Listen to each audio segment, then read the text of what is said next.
profile. Tu nah. Tu dia. Pi mana duduk lagu tu je lah baca dah. Dia tak ada ubah dia punya cara. Nampak tak? Tapi kita tidak suruh mengabaikan daripada guna nikmat. Nikmat kita kena pakai. Tuhan bagi nikmat kena pakai. Kalau Allah bagi kemampuan kat kita, boleh ada nikmat pakai. Nampak tak? Pakai. Nampak ya? Sebab ini ada sahabat Nabi kaya raya tapi bakhil, pakai baju tampung. Baju yang dia pakai tu tampung. Nampak tak? Bertampung di sebelah pinggang, bertampung di atas bahu. Nampak tak? Macam ni lah dia pergi sembahyang jemaah, dia pergi mana dia pakai lagu tu. Dia punya pakaian lah. Nampak tak? Nah. Dia punya gamis. Arab ni baru yang pakai jubah. Bila dia dah mula terbuka kepada perniagaan di Syria, dah mula bertemu dengan orang-orang Rom ya, pengikut-pengikut penganut Rom ni, baru tahu kata ada jubah. Jubah ni daripada orang Rom ya. Nampak tak? Bukan daripada Arab ni. Arab tak pakai jubah. Nampak tak? Pakai gamis, pakai seluar, pakai gamis, seluar.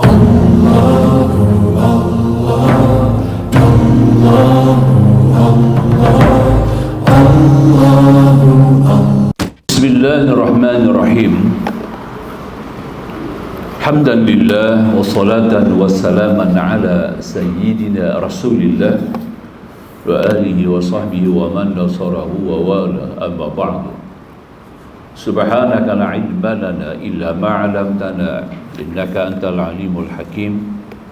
Rabbana iftah bainana wa baina qaumina bil haqq wa anta khairul fatihin. A'udzu billahi wajhil karim sultanil qadim minasyaitonir rajim. Rabbi shrah li sadri wa yassir li amri wahlul 'uqdatam min lisani yafqahu qawli. Ma'asyiral hudar, masih kita lagi dalam meneruskan tentang huraian sajian pencerahan tentang hasad pada peringkat hasad, kemudian muka surat 219 insya-Allah. 219 peringkat yang di bawah sekali. Yani adapun tawakuf yakni penangguhan, lawannya ta'assuf, membuat pekerjaan serta-merta tanpa difikirkan akibatnya terlebih dahulu.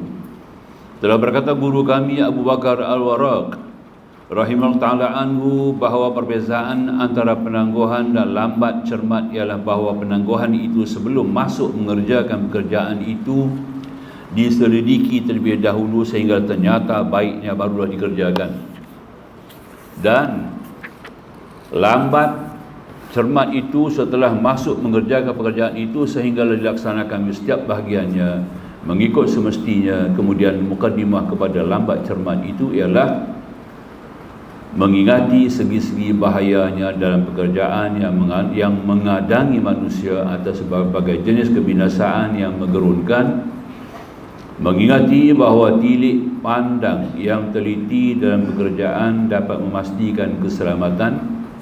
Ketiga, mengingati tentang membuat pekerjaan terburu-buru tanpa fikir dan kopoh gapah akan menyesal dan dicela. Yang keempat, mengingati perkara-perkara ini dan seumpamanya akan mendorong seseorang untuk bertambah cermat dan membuat penangguhan, penelitian dan urusan-urusan pekerjaan, dan akan menghalang daripada gopoh gapah dan membuat pekerjaan terburu-buru tanpa fikir. Dan Allah Ta'ala juga yang mengawal pemeliharaan dengan rahmatnya. Ya, ini kita masuk kepada etika kerja, termasuklah amal ibadah kita sendiri khususan ya. Jadi kata Imam Ghazali, ada dua perkara yang kita kena jadikan sebagai pedoman. Pertama disebut sebagai tawakuf, kedua ta'assuf. Kedua-dua kita pakai.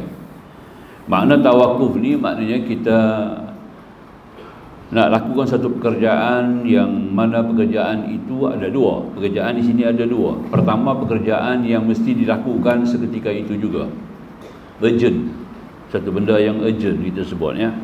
Contohnya macam sembahyang 5 waktu. Masuk sembahyang, masuk waktu tu kita dah kena tunai dengan segera.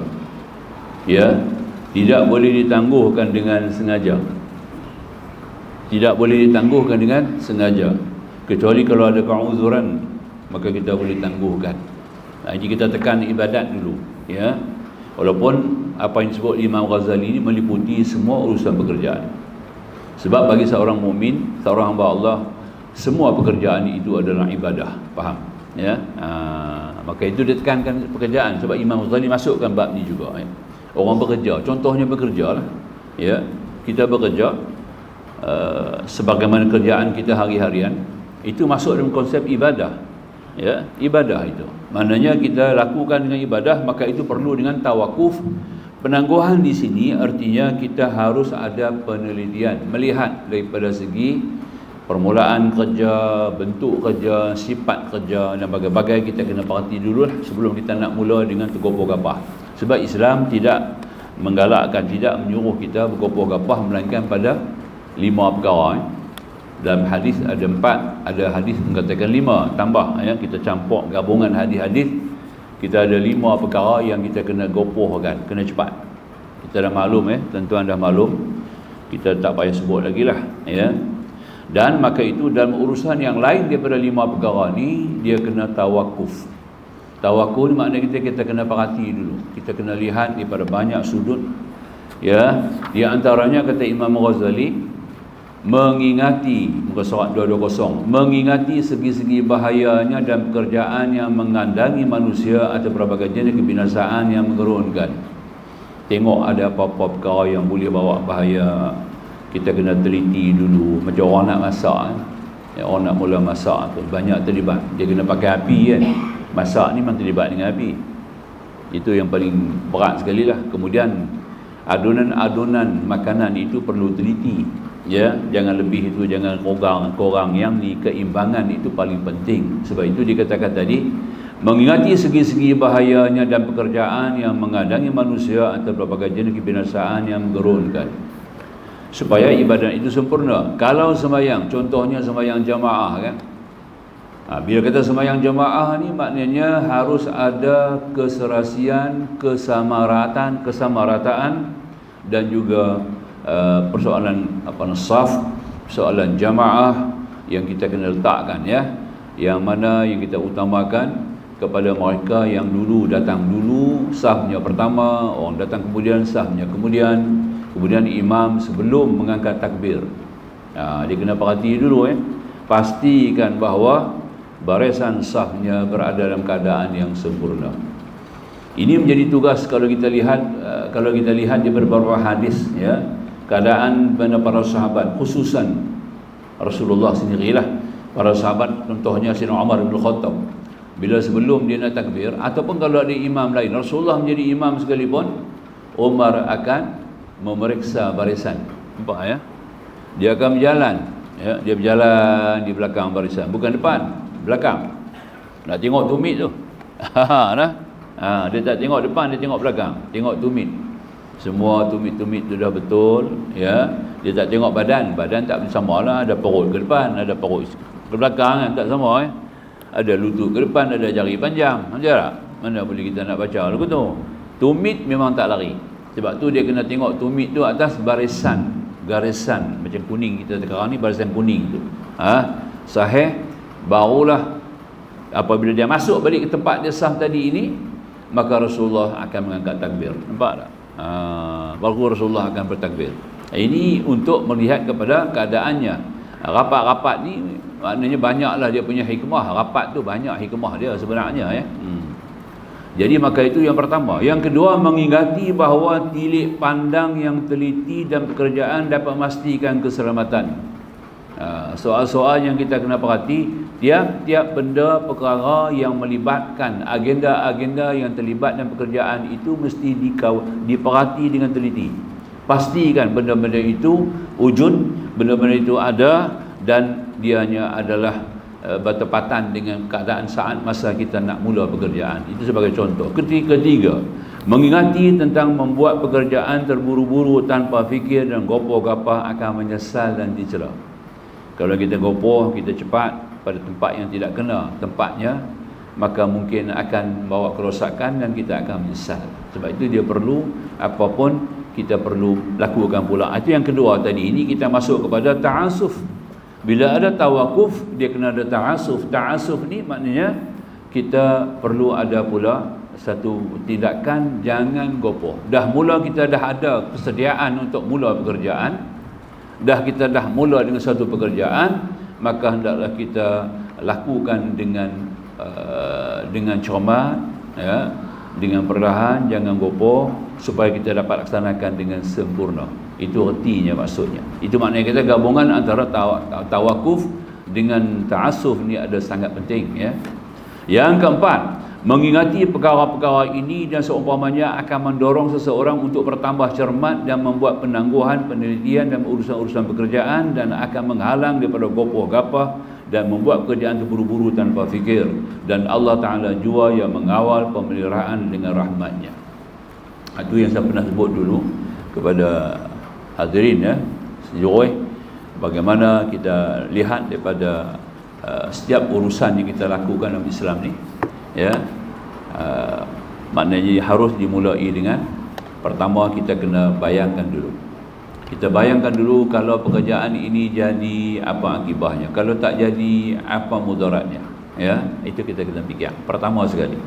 Kemudian kita lihat pula kalau kita mengambil bahagian ini, kita melibat urusan ini, bagaimana keadaan kita. Maka itu kita kena ada pula melihat pada keadaan diri kita sendiri, ya. Kita punya ketangkasan kita, keupayaan kita, kemampuan kita, kesihatan kita diambil kira, ya, diambil kira. Itu dia. Macam orang bawa bas kan, bas persiaran, ya. Bas apa? Bas bawa penumpang ni lah, ya. Maknanya kita lihat di sini dia berjalan jauh tu, ya, dalam keadaan berjalan jauh, kemudian masa dia tadi ini perlu dia tumpukan kepada membawa kenderaan yang berat tadi. Kemudian kena fikir pula, ya, orang-orang atas bas keselamatan, ya, penumpang tu kena ambil kira, ya. Kemudian dah sampai masa ketika dia perlu berehat. Pernah jadi ni, ya. Saya tengok satu bas lambat gerak. Bila lambat bergerak, ni pasti ada orang nak tumpang balik dah. Saya pun pergi tengok, nak pergi hantar orang nak balik tu. Tengok bas tak gerak lagi. 1 jam bas sangkut tak bergerak. Kemudian kita tanya kepada driver, pasal apa tak berjalan? Dia kata, saya tak boleh bawa bas dah. Saya dah cukup letih, dia kata. Saya dah buat 2 trip. Sekarang saya kena berehat. Tapi dia duduk atas bas yang sama, bas yang akan bergerak balik. Dia duduk atas bas yang sama. Jadi saya kata, duduk atas bas ni buat apa? Dah kalau tak boleh balik, yang tunggu atas bas ni buat apa? Nampak tak? Dia kata duduk tunggu pengganti belum hari lagi, nampak tak? Jadi saya kena tunggu atas bas lah. Kalau pengganti tak baik, saya kena bawa dia dah. Tapi bahaya. Dia bagi tahu sendiri bahaya, nampak tak? Sebab saya ni letih, korang tidur. Bahayanya mungkin berbagai-bagai boleh berlaku lah. Keletihan tu boleh mengantuk, boleh terlap terus kita orang terlena langsung begini-begini. Jadi itu perkara betul, perkara benar ni dalam pengalaman lah. Pengalaman saya sendiri pernah hadapi. Jadi kita lihat begitu, maknanya Islam sangat-sangat mengawasi perkara-perkara ini. Apatah lagi kalau soal-soal berkaitan dengan ibadat, ya, amal ibadat kita nak buat, tambah-tambah ibadat-ibadat ni. Kita nak mai pula sekarang ni nak sambut apa ibadat korban pula kan akan datang ni, ya, nak menyembelih binatang dan bagai-bagai kan. Itu semua kita nak kena ada satu susunan program perancangan yang begitu rapi, ya. Mana kita nak buat benda ni setahun sekali, ya. Kita bukan tugas kita hari-hari sembelih lembu ni, bukan hari-hari kita duduk bergelimang dengan lembu, Jadi setahun sekali. Ini mungkin bawa, itu kena kenyataan daripada apa yang kita perhati. Pengalaman saya juga, ya, dalam urus nak perbah lembu tu sepak kan, ya, pecah dai dia, dai tu retak main tu, dan bawa pergi hospital. Nampak tu? Ini dia punya bahaya. Semua tu kena perhati dululah. Sebab tu saya pernah sebut dulu kan, kalau orang putih dia kata oil, ingat lagi, ya, kita kena pakai oil, bukan pakai minyak, pakai oil, OIL. Ingat lagi kan, oil ni maknanya pertama kita kena observe, perhati, teliti. Ini panggil tawakuf ni, ya. Teliti, perhati, amati, ya. Tengok betul-betul lah kata, ni lembu ni liak ke tak? Lembu ni buah ke tak? Macam mana kalau aku nak pegang dia lagu mana? Kan? Betul? Ini kaedah dia. Pegang lembu, pegang kuda tak sama Kuda dengan lembu tak sama tau. Jauh beza sangat-sangat. Pertama kita kena observe dulu, perhati teliti kalau kita nak pegang dia macam mana, kita nak tarik dia macam mana, kita nak repah dia macam mana, semua tu kita kena bayang, kita kena perhati dulu, baru kita ambil yang kedua. Yang kedua imagination. Imagination. Orang putih tak ni cakap Melayu, cakap orang putih baru boleh. Sebab ni datang daripada orang putih. Kaedah ni disusun oleh orang putih sendiri. Dia pun ambil pada Islam juga tu. Kena bayangkan kalau lembu ni dia tepak belakang macam mana? Aku duduk tunggu di belakang. Apa jadi? Apa akibat dia? Dan kita tengok dengan kemampuan kita sendiri. Jadi imagine ni kena ingat lah. Macam kita nak melangkah parit ke misalnya kan. Ada orang nak langkah parit pakai jubah. Jubah tu tak luas. Sempit sikit-sikit lah. Sedangkan lubang parit tu besar. Ini saya tengok sendiri depan rumah saya lah. Dia langkah-langkah, jubah tu sendiri. Tersangkut, tak boleh nak buka lagi kaki dia, terjun parit. 7 parit 2 bulan duduk di rumah, tak ada pergi mana. Patah dia punya tulang kering. Tulang kering tu patah. Nampak tak? Punya sakit Allah saja tahulah macam mana dia punya sakit tu lah. Pasal apa? Nak langkah parit. Gopoh pasal tak mau ikut jambatan. Nampak tak? Ada titi, bukan jambatan, titi. Pasal pendek kita panggil titi Ada titi tak mau, dia nak shortcut. Nak shortcut, nak langkah parit. Dengan dengan harapan dia mampu langkah. Tapi dia tak baca jubah dia tu. Dia duk pakai jubah dia sendiri, dia tak cek jubah dia tu luas mana. Luas kaki jubah kan. Masa nak langkah tu lubang parit, longkang parit tu besar lagi. Maka tak lepas kaki, jubah tu tarik dia turun. Nampak tak? Apa nak buat? Tulang kering betul-betul bagi kat segi parit. Punya menjerit. Saya duduk dalam kedai masa tu. Kedai depan, lari keluar. Tengok-tengok, ya Allah, orang ni ke orang surau? Nampak tak? Duk kata pasal apa je tu? Baru dah sedap, dah dia dah lega dah, baru bercakap. Dia kata, saya nak langkah tak lepas. Dia kata, bukan pasal tak lepas, jubah tu tak luas. Kaki jubah tu, nampak tak? Tu kita kena tahulah. Kita pakai jubah, kita kena tahu jauh mana. Kita kalau kangkang tu takat mana dia boleh lepas parit tu, luas mana. Tu kita perhati. Sebab kita kena bayangkan dulu. Penting sangat-sangat benda ni kan. Ini Imam Ghazali tunjuk sendiri dalam keadaan yang kita baca dalam kitab ni Islam dia ambil perhati benda-benda macam ni Dan yang ketiga, dia kata logical, menasabah, masuk akal tak? Tiga perhati, observe, imagine, bayangkan. Dan ketiga, kita menasabahkan, masuk akal ke tidak? Logical. Observation, imagination dengan logical. Oil. Ini satu kapten kapal daripada Canada, kapal Kanada. Ni yang bagi tip juga saya. Pasal dia tengok pekerja-pekerja kita, dia buat kerja, dia angkat barang kan, kargo kan. Saya pergi buat peperiksaan kapal, jadi kena tengok dia orang buat kerja tu dulu. Duk turun kerin, bawa balik kerin, dekat mana boleh tanggung kerin tu nak ambil barang Kerin tu boleh tahan barang 1 tan, bibuh 3 tan. Nampak tak? Dia nak cepat, nak tangkap trip cepat, nampak tak? Bila tangkap trip cepat, kapten pula, orang kapal pula bagi tahu, kalau kapal ni keluar awal, kami kurang, tak payah bayar tarif. Duit tarif ni kami bagi kat bawah. Nampak tak? Kami akan bagi kamu lebih sikit duit. Sebab kamu singkatkan masa kami berlabuh di pelabuhan. Semua tu ada kira, nampak tak? Mereka pun nak cepat trip.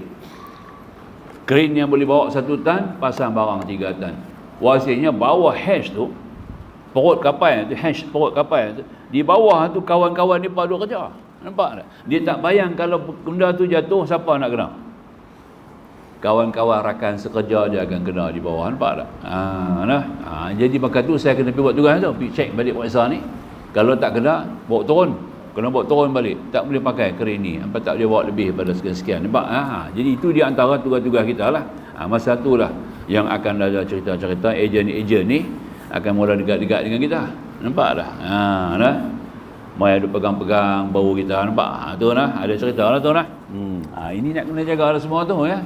Benda-benda banyak benda kita kena perlu melihat supaya kita tidak jatuh dalam kancah kemungkaran dan juga mudarat. Itu kita kena pasang. Islam ni jaga la dirar wala darar, ya, Nabi kata. Jangan kamu mudarat dan tidak kamu dimudaratkan. Kita jangan mudarat orang pun jangan mudarat kita. Islam dia padang macam tu ya, semua sudut. Singkas hadis ni tapi dia punya pecahan sehingga jadi satu kaedah penting dalam qawaidul fiqh, kaedah fiqh ya. Kaedah hadis ni menjadi satu kaedah dalam fiqh yang begitu luas dibicarakan. Baik, habis. Dan adapun takabur, maka ketahuilah ia semuanya adalah suatu lintasan perasaan, dibab sombong pula ya. Adapun takabur, maka ketahuilah ia sesungguhnya adalah suatu lintasan perasaan meninggikan diri dan mengagungkannya kemudian diikuti oleh takbur. Nampak tak? Sementara tawaduk ialah satu lintasan perasaan merendah diri dan menghinakannya kemudian diikuti oleh tawaduk. Nampak tak? Jadi ada dua, takbur lawan tawaduk. Takbur lawan tawaduk ya. Dan setiap kita nak jelas masalah takabur ni cukup luas ya. Satu sifat yang mengisi sekurang-kurangnya kita kata tadi ini ya, dia ada 8 sifat. 8 sifat ni kalau ada kat kita dia jadi takabur tuan-tuan. Macam punya berat tu nampak. 8 sifat yang buruk lah, bukan sifat yang bagus. 8 sifat yang buruk ni kalau ada dengan kita tuan-tuan, ya Allah ya, jangan kata 8, satu pun dah cukup lah. Kalau 8 tu ada satu tu pun cukup lah. Dia mula mengimbau ya, dia akan mula menarik kita kepada menjadi takbur. Tidak lah, dia punya virus bergerak walaupun satu sifat. Ini paling penting sekali lah, 8 sifat ya yang kita sebut. Maka itu Allah Subhanahu Wa Taala pelihara kita dengan menurunkan, dengan menghantar Rasul ya, dengan bantuan Rasul untuk membetulkan adab dan akhlak kita tadi. Dia masuk dalam babul akhlak ya, babul akhlak paling penting sekali. Jadi takabur ni adalah merupakan sungguhnya suatu lintasan perasaan meninggi diri. Dia tangga dia sangga dia lebih. Dia akan jangka dia lebih, dia akan tengok dirinya lebih dan patut dia lebihkan. Bukan dia tahu dia lebih, patut dia kena dilebihkan. Itu yang kacau tu, nampak? Ana khairu minhu khalaqtani min nar wa khalaqtahu min tin. Ini iblis, nampak? Aku lebih baik daripada dia. Dia ada satu keyakinan, confident bahawa dia lebih baik daripada Adam. Nampak tak? Dia tak tahu dia tu siapa buat, Adam pun siapa buat. Dia bercakap dengan si pembuat, dengan maha pembuat yang menjadikan Allah Subhanahu Wa Taala sendiri. Ini iblis. Sebab itu dia kata tadi ini lintasan perasaan meninggi diri dan mengagung kemudian diikuti oleh takbur. Datanglah sifat tu ya. Sementara tawaduk ni merendah diri, lawan kepada takbur. Tawaduk ni dia bukan tidak ada sombong. Orang tawaduk ni pun ada sombong juga. Bukan tidak ada, tapi sombongnya tadi ini kena pada tempat. Ya. Itu dia ya. Kena pada tempat. Orang tegur, kita tak betul. Kita buat ibadat tak kena. Orang tegurlah. Ya. Bila orang tegur tu kita boleh terima, tak terima tu takbur lah.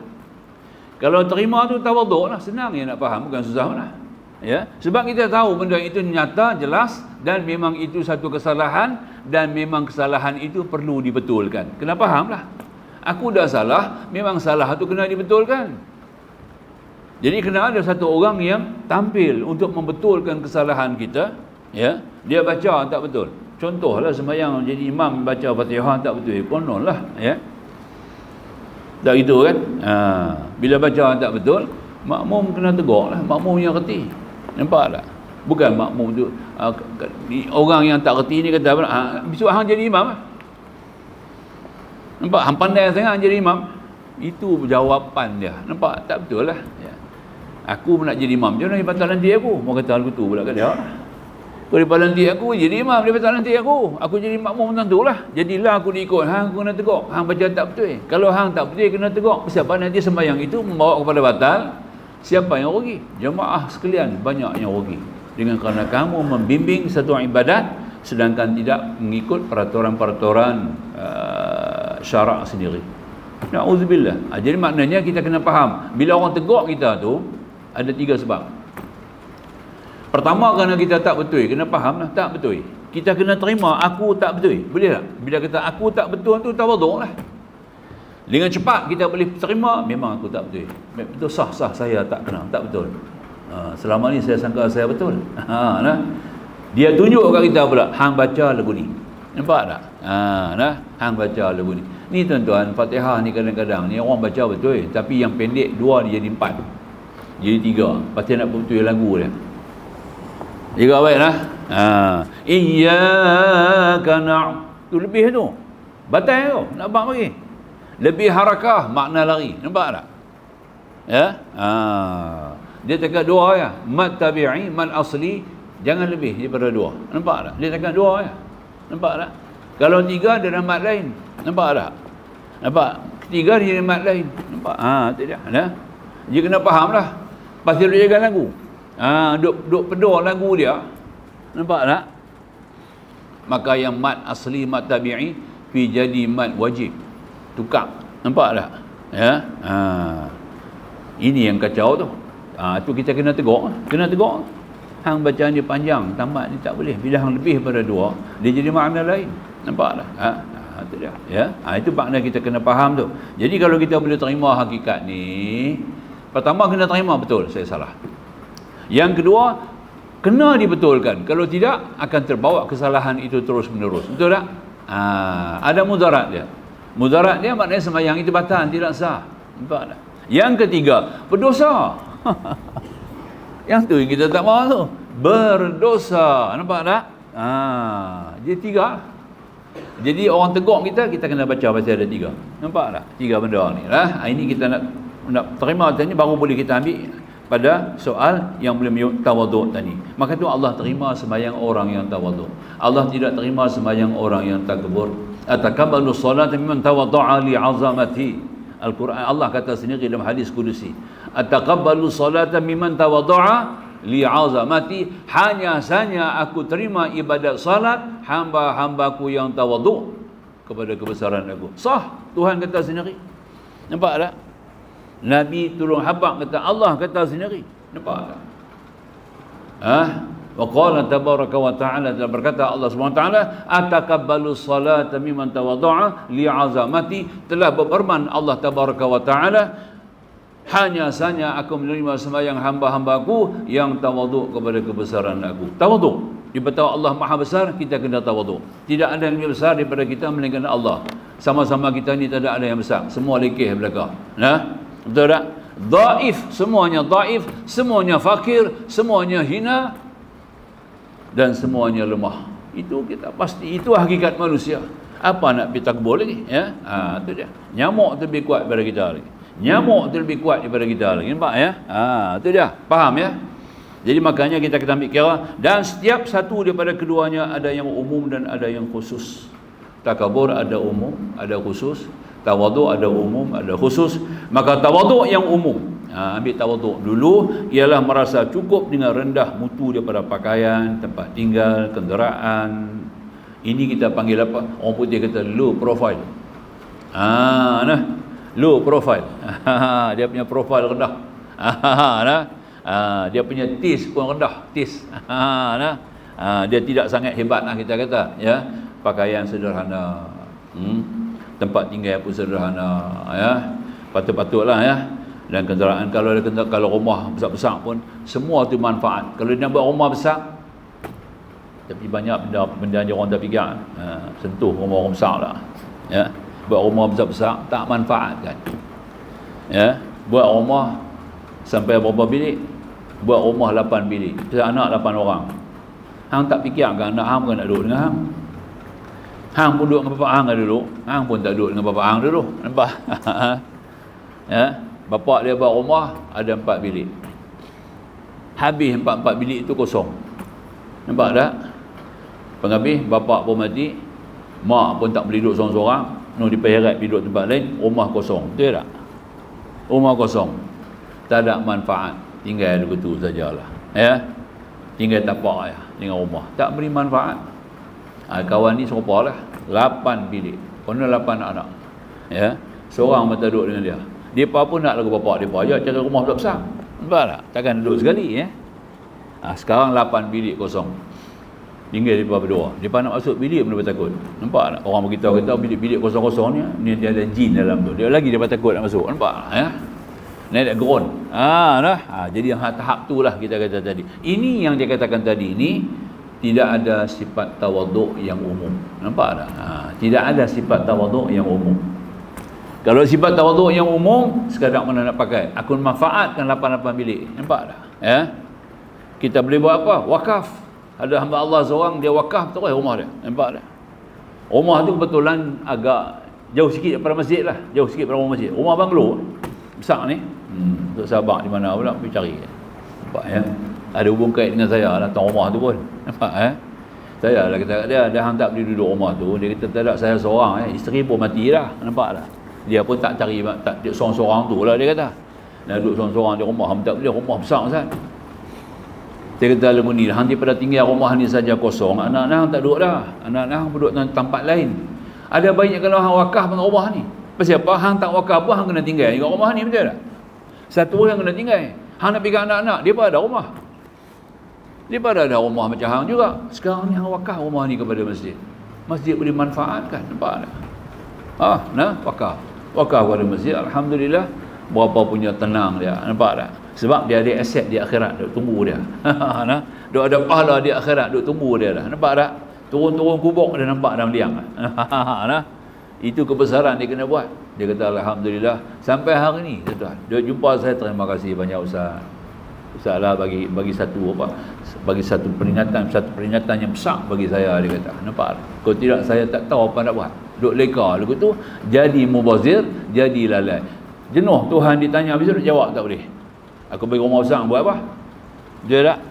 Ada kan? Empat perkara apabila seorang tu keluar daripada kubur, sebelum nak langkah keluar daripada kubur tu, dia akan ditanya dengan 4 perkara, betul tak? Sebelum berkisap kaki dia, 4 perkara dia kena tanya dulu, betul tak? Antara dia tanya apa? Dia tanya tentang harta benda. Aku bagi harta benda kang, hang manfaatkan untuk apa? Yang tu dia tanya. Nampak tak? Nak kena jawab je doh. Tu belum pergi mahsyar lagi tu. Baru nak langkah keluar kubur. Nampak tak? Aku bagi ilmu, hang buat apa? Manfaat ilmu pergi mana? Nampak tak? Itu dia. Aku bagi kehidupan umur, panjang kan, hang buat apa umur? Nampak tak? 60 tahun, 70 tahun aku bagi yang hidup, hang buat apa? Masya-Allah. Tak tanya macam mana tadi ni? Tidak nah. Jadi kita nak jawab macam mana? Semua tu kita kena selesaikan. Sebelum kita jumpa Allah, sebelum jumpa liang kubur, kita kena selesai dulu, Maka itu dia kata rumah besar ni. Minta maaf lah orang yang rumah besar ni jangan ingat apa pula. Tu rumah besar ni, orang yang punya rumah besar nama Firaun. Siapa-siapa yang ada rumah besar nama dia Firaun tau. Nampak bagi. Pasal apa nama Firaun? Firaun tu dalam bahasa Kibti, bahasa Nabi Allah Daud alaihissalam. Maknanya orang yang ada rumah besar. Faham? Pasal masa tu Firaun saja ada rumah besar. Orang lain tak ada. Bani Israel semua jadi abdi. Nampak tak? Tidak ada satu orang pun boleh buat satu rumah besar. Orang yang nombor 2 minta buat rumah besar, Qarun. Qarun jumpa Firaun, aku nak buat satu rumah besar. Boleh tak? Nampak tak? Oleh kerana dia harta banyak, nampak tak? Dia bagi pula sumbangan hadiah kepada Firaun, dia boleh buat rumah besar. Firaun bagi kat dia permit boleh buat rumah besar, nampak? Itu cerita dia lah. Dia ni ahli korporat, bukan orang simpan mai. Tokoh korporat yang cukup banyak, bukan kata berjaya. Dia ni makan darah. Korporat yang makan darah orang. Kalau korporat yang berjaya ni, dia betul soleh, tapi ini bukan yang berjaya saja, dia makan darah orang. Apa kita nak kata tak tahu lah korporat ni. Itu artinya Qarun. Itu faham ya? Baik, makanya yang kata tadi ini satu kenyataan yang kita ambil kira. Bila kita ada rumah besar, kita manfaat. Tiap-tiap bilik tu kita kena pakai. Nampak? Jangan biar dia kosong, jangan biar dia tak pakai. Nampak tak? Kita akan ditanya di akhirat besok, jenuh nak jawab. Summa la tusalun ya yauma idzin 'anil na'im. Kemudian di hari itu Allah akan tanya pada setiap perincian nikmat yang dibagi kepada kita. Nauzubillah. Kita mohon perlindungan daripada Allah Subhanahu wa taala, ya. Buat pada itu tawaduk umum dia panggil. Tawaduk umum, ya.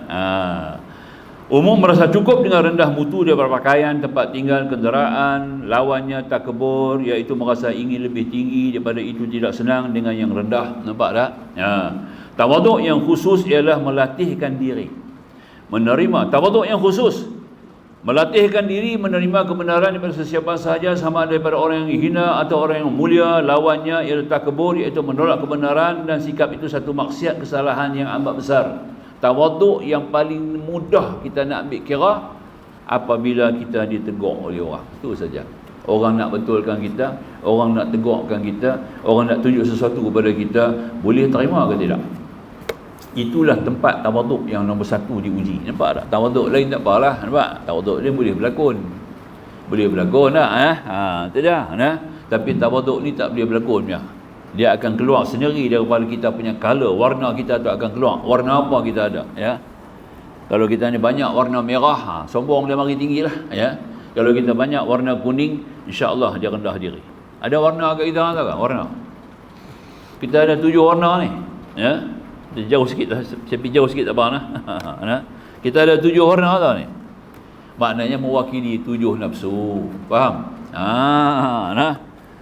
Warna merah ni dia duduk di sini, betul-betul di tengah-tengah, ulu hati. Nafsu amarah, amaratun bisu dia panggil. Nampak tak? Dia merah. Nampak tak? Tak ada. Ya. Tapi merah kalau campur dengan kuning, insya-Allah dia keluar biru. Cantik.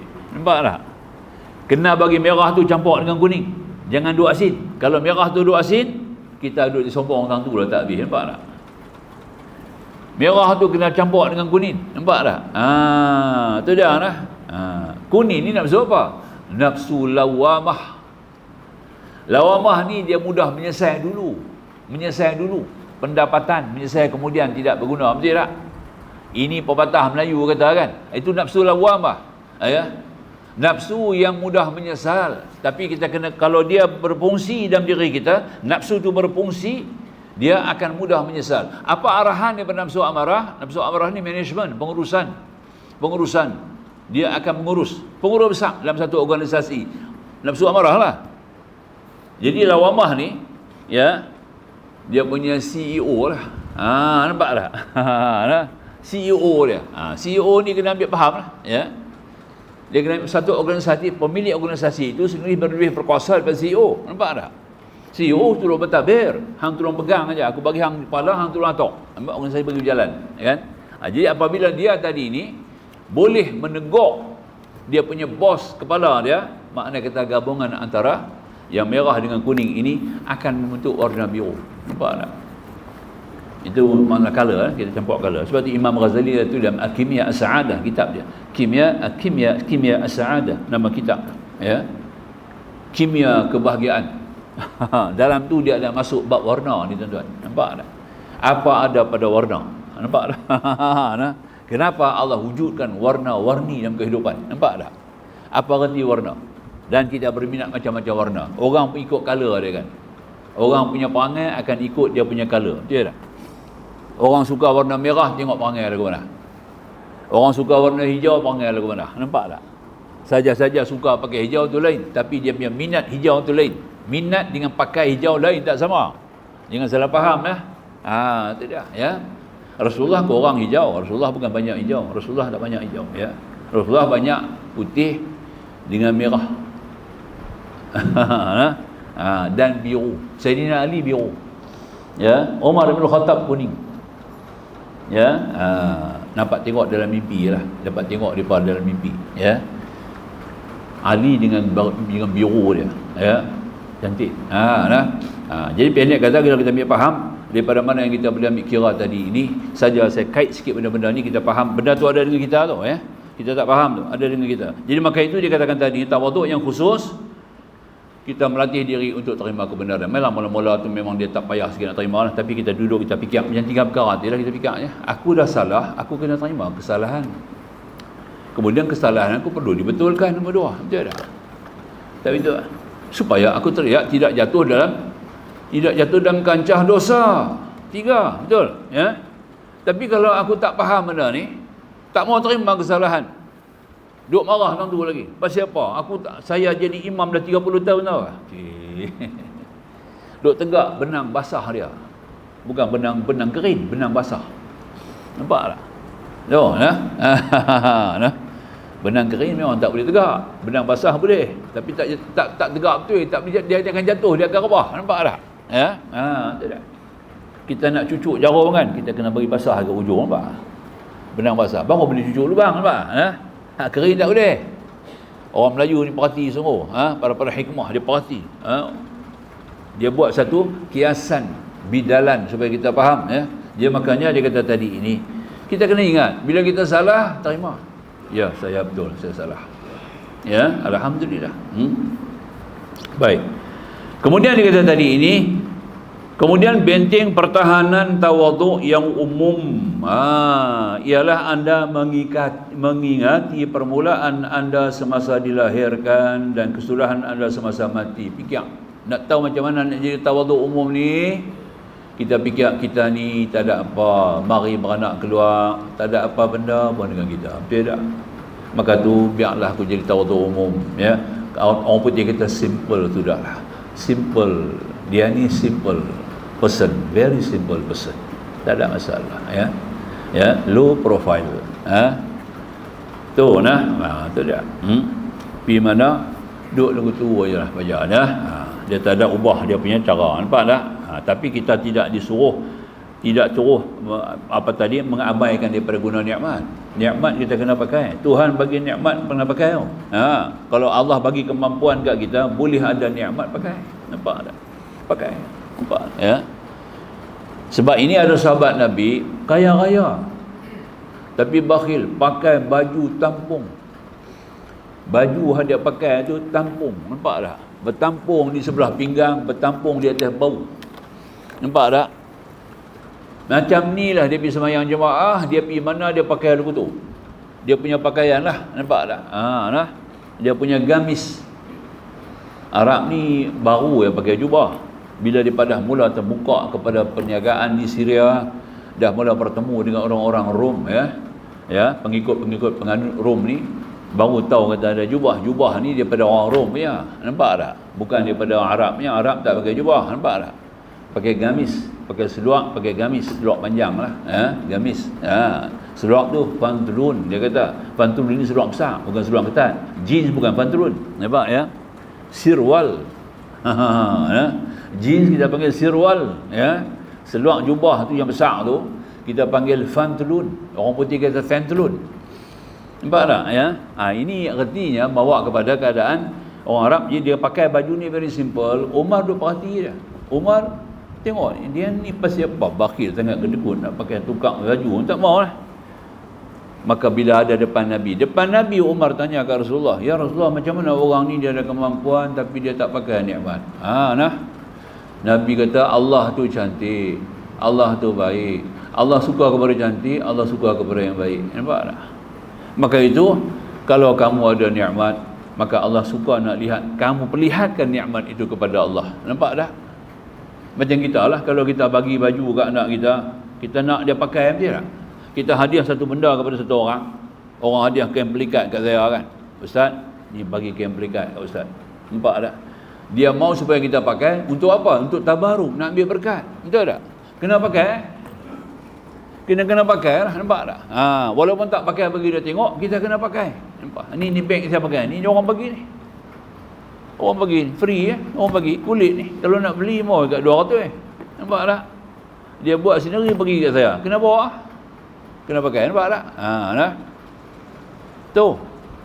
Satu pakar perubatan daripada Johor kan, bagi satu beg kat saya. 1,000 punya harga. Masya-Allah. Mana kita mampu beli? Ustaz pakai beg 1,000.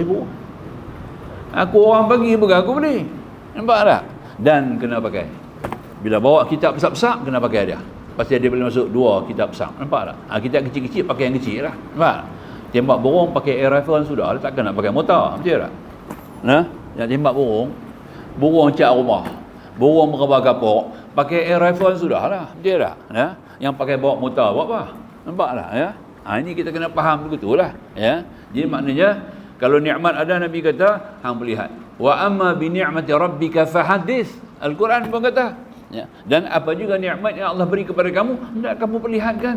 Nampak tak? Tunjuk kepada orang. Bukan nak tunjuk sesombong. Nak beritahu kata aku pakai mahal, aku pakai baju mahal. Bukan begitu. Kita guna nikmat Allah. Aku nak guna nikmat Allah. Fadlu minallah. Semua ni adalah kelebihan daripada Allah Subhanahu Wa Taala. Dia kena macam tu jadi jangan kita mengata tak boleh pula. Boleh pakai. Ya. Tu. Makanya dia kata tadi ni yang kata tawadhu, yang kata bukan tawadhu, takbur ni, dia tak mampu tapi nak pakai juga. Nak pakai juga kan. Bergadai bergolok pakai juga kan. Tu dia. Ya. Pasal apa? Pasal nak tunjuk dia punya kelebihan. Ini takbur dah. Sebab tu kita nak jaga mudah sekarang tuan-tuan. Kemudian binting tawadhu umum adalah mengingati permula semasa lahir. Ya. Wallahu yakhrijukum min butuni ummahatikum la ta'lamuna syai'a wa ja'ala lakumus sam'a wal absara wal afidah. Tuhan kata, Allah telah keluarkan kamu daripada perut ibu-ibu kamu dalam keadaan kamu tak tahu apa-apa. Tak ada apa. Apa kamu tak tahu? Kamu tak tahu kata kamu tu bogeh. Tak pakai seluar. Nampak tak? Ya. Dalam keadaan begitu rendah dan begitu lemah dan begitu kerdil sekali. Maka kita tumpang ambil pakaian dunia. Allah pun bagi pakaian kat kita. Ada hadis kan? Wahai hamba-hambaku, kamu semua bertelanjang, aku bagi pakaian. Tu ada hadis. Hadis 40. Cuba tengok dalam kitab hadis 40. Imam Nawawi pilih kan. Saya pernah baca di mana tahulah. Hadis tu lah, panjang sikit hadis tu. Wahai hamba-hambaku, kamu sesat, aku bagi petunjuk. Wahai hamba-hambaku, kamu lapar, aku bagi makan. Wahai hamba-hambaku, kamu telanjang, aku bagi pakaian. Ada hadis 40, hadis yang ke-34 kah? Begitulah. Buka tengok, tuan-tuan baca tengok ya. Baru kita akan nampak hibah kita nampak Allah sampai sebut macam tu ya. Kalau kita amati, kita renung, kita fikir, boleh menangis kita. Baca hadis tu boleh menangis. Nampak tak? Rupanya Allah bagi semua kat kita. Tak ada apa kat kita ni tak ada benda apa ya. Dia bagi rasa malu, dia bagi rasa aib. Nampak? Tu pun dia bagi. Kalau tak bagi rasa malu, kita buang pakaian lah. Nampak tak? Walaupun dia bagi pakaian, dia kena bagi malu. Kalau tak bagi malu, macam mana kita nak pakai? Dia masuk hidayah. Malu tu macam hidayah. Nampak? Hidayah tu malu. Antaranya, Allah bagi kita rasa aib, rasa malu diri kita sendiri, supaya dedah aurat. Nampak tak? Maka kita nak pakai. Nampak tak? Maka kita mula cari pakaian. Pakaian tu Allah bagi, malu pun Allah bagi. Nampak tak? Jadi apa ada pada kita? Syukur kita kepada Allah. Maka tu Allah suruh kita tutup aurat, tutup. Nampak tak? Pasal dia bagi pakaian. Bukan kita boleh pakaian sendiri. Tak boleh. Faham ya? Jadi kita nak ambil kira tuan-tuan. Jadi maknanya kalau ada perasaan begini, kata Imam Ghazali, ingat semasa kamu lahir dan sudah kamu mati. Kita akan tengok sebenarnya roh kita orang bagi mati. Orang bagi mandi kita. Ya? Apabila sampai ketika roh kita keluar, ya. Ni, tubuh kita terkujur duduk atas tempat tidur tu. Sampai masa orang bawa mandi, kita akan pergi tengok sendiri. Dia bagi mandi tu. Dia bagi mandi jasad kita. Nampak? Apa dia buat? Nampak tak? Tu dia lah. Baru kita nampak tu dia lah. Ni seluar-seluar baju dalam lemari tak diguna pakai. Kot-kot aku duduk dalam tu pergi dia pakai. Tak boleh. Jubah-jubah mahal-mahal tu pergi dia pakai. Tak. Roh kita sendiri akan mula ketika itu akan merasa menyesal. Nampak tak? Ya? Dia akan rasa sedih. Inilah hakikat kehidupan duniawi. Kamu datang dan pergi, tidak ada apa-apa yang milik kamu langsung. Semuanya majazi, pinjaman daripada Allah Subhanahu Wa Taala buat sementara supaya kamu melatih diri kamu untuk bersyukur dan mengenal Allah Subhanahu Wa Taala. Elak jauhkan daripada sifat takbur dan simpan tanam kepada sifat tawaduk pada diri kamu sendiri. Ini kenyataan yang patut kita faham. Wallahu a'lam. Sambung ya. Dan apa yang sedang berada sekarang sentiasa ditimpa berbagai jenis penyakit. Nampak tak? Keadaan kita sendirilah. Mana ada orang sihat seperti dah? Tak ada lah. Tak ada lah. Tua, muda, semua ada penyakit. Nak beritahu kita tu lekeh. A'radiyah. Manusia ni adalah a'radiyah. Sentiasa tertakluk kepada perubahan, pergeseran masa dan ketika. Nampak tak? Ya. Berbagai-bagai macam ancaman kecil dan ancaman besar ya sekitar kita berada, sehingga Nabi kata apa? 99 bahaya, 99 bala sentiasa disimpan di atas tiap-tiap individu. Nampak tak? Tiap-tiap orang ada 99 bala. Yang ke-100 dia pakai kapan taruh. Yang 100 tu kapan taruh? Nampak tak? 99 bala berapa lepas dah bala kita tak tahu. Berapa banyak bala kita ada lepas tak tahu. Dia cukup 99, tunggu dah tu. Habis dah tu. Kalau boleh kira lah 99 bala tu tuan-tuan. Nampak tak? Kita tak payah tunggu banyak-banyak. 99 bala, tapi bala tu terserah kepada Allah sendiri. Mungkin boleh jadi berat, mungkin boleh jadi ringan, mungkin boleh jadi sebagai kenyataan, mungkin hanya sebagai impian. Ada perubahan. Nampak tak ya? Bala nak kena bunuh. Bala kita akan dirompak. Ya. Ada pencuri-pencuri, penyangap-penyamun ni akan rompak kita dan akan bunuh kita. Bala tu bunyi macam tu. Tertulis di mana? Lauh Mahfuz. Lauh Mahfuz tulis tu. Nampak tak? Bukan nama ilmu Allah. Tak. Di Lauh Mahfuz. Lauh Mahfuz ni boleh ubah. Benda di Lauh Mahfuz ni boleh ubah. Nampak tak? Tuhan boleh ubah. Sebab Tuhan dia tulis. Benda tu dia tulis. Makhluk. Nampak tak? Dia boleh berubah. Tapi dalam ilmu Allah tak boleh berubah. Semayang 50 waktu di Lauh Mahfuz. 5 waktu dalam ilmu Allah. Nampak tak? Faham? Itu takluk satu dipanggil apa? Qada. Yang tulis di Lauh Mahfuz tu qada apa dia panggil? Qada mu'allaq. Mu'allaq. Nampak tak? Dia tertakluk kepada perubahan. Ya. Qada dalam ilmu Allah. Itu apa dia? Qada apa dia panggil? Qada mubram. Yang tu tak diubah. Nampak? 50 Lauh Mahfuz, 5 dalam ilmu Allah.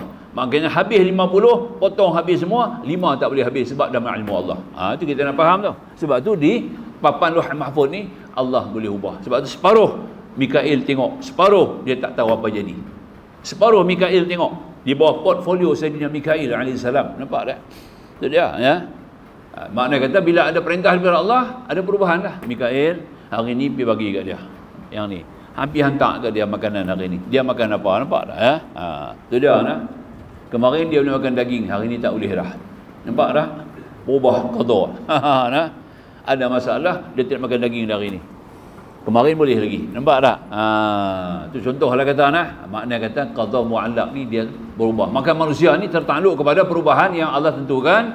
Kita adalah a'radiyah. Sentiasa berubah-ubah, tertakluk perubahan ya. Maka yang mengubah kita itu adalah Allah dan harus pada Allah pada mengubah ataupun tidak. Fi'lu kullu mumkinin atau tarkuhu, maka terserah kepada Allah Subhanahu wa taala untuk mengadakan atau menidakkannya. Maka disebut di sini. Maka dikatakan di sini kita berbagai penyakit sentiasa dicemari kekotoran sebagaimana dikatakan oleh setengah ulama, awalmu ada sedikit mani yang hanyir dan akhirmu bangkai yang busuk dan kamu di antara keduanya awal dan akhir hayat pembawa tai dalam perutmu. Nampak tak? Duk bawa benda najis. Nampak tak? Lagi bersih daripada lori taik ni. Lori taik tu pun ada masa dia bersih, dia tak ada taik. Nampak tak? Terletak elok, lori tak ada taik dalam. Tapi kita lebih teruk daripada lori taik lagi. Nampak? Duk bawa taik 24 jam. Betul tak? Nah. Betul tak? Nah. Ini kita kena sedar. Itu kata ulama, awalmu adalah sedikit mani yang hanyir, sedikit mani yang hanyir. Ya. Itik tak mau. Itik ni apa pun dia ada apa depan dia semua dia hirup habis lah kan. Itu dia. Gelemar ke cirit ke apa depan dia ada dia hirup habis. Tapi tentang mani dia tak mau. Mani dia tak mau. Masya Allah. Hidup mani lari itik. Itu dia. Macam tu lah kita. Kita jadi daripada benda yang itik pun tak mau. Itu dia. Tu dia kata tadi ni hanyir ya. Dan akhirmu adalah bangkai yang busuk. Bangkai busuk masuk dalam liang kubur habis kita. Tahan sikit 2-3 jam dah bau. Nampak tak? Tambah pula kalau ada dosa-dosa yang kena azab awal. Ada dosa-dosa kena azab awal. Ya. Mati-mati keluar-keluar roh busuk. Ada setengah tu belum mati dah busuk. Nampak tak? Belum mati, ya Allah dah busuk. Wah sini duk lap ke dia? Dah lap dah habis dia berak daripada lap salin pakai pampers baru. Nampak tak? Duk bau busuk lagi. Pergi dekat bau busuk. Nampak tak? Ya. Kita pun bisik tanya kadang lah. Mak dia lagi ya? Dia angguk. Baca Fatihah, baca Qul Allah banyak-banyak nah. Sebenarnya istighfar kepada Allah Subhanahu wa taala. Bapa ada lagi tak? Tidak. Itu ada tak? Semua tu kita tanya-tanya kat dia lah. Bau busuk orang yang derhaka mak bapak, yang derhakanya keterlaluan lah. Bukan derhaka ni, derhaka umum ni banyak. Derhaka keterlaluan ni sampai dia pukul orang tua tu lah kan, ya. Orang tua dah tak larat, nampak tak? Ya, suap nasi terlepas turun. Dia suap nasi terlepas turun. Orang tua tak boleh nak pegang macam tu, nampak tak? Sepak orang tua tu dia. Nampak tak? Oh, tu dia. Lah ni dia sepak diri dia sendiri. Dia sepak diri sendiri, nampak tak? Tak pasal-pasal dia sepak bibi dia. Oh, tu dia Tuhan buat dandan tu. Nampak tak? Ya. 2 hari sebelum mati bau busuk. Ni betul ni. Sajalah sebagai pengalaman kena abang lah. Tapi jangan abang siapa lah, dia mumpat lah. Tuan-tuan, tu dah sampai tahap tu, ya. Bukan tua pun, muda. 50-an berumur, ya. 52, ya.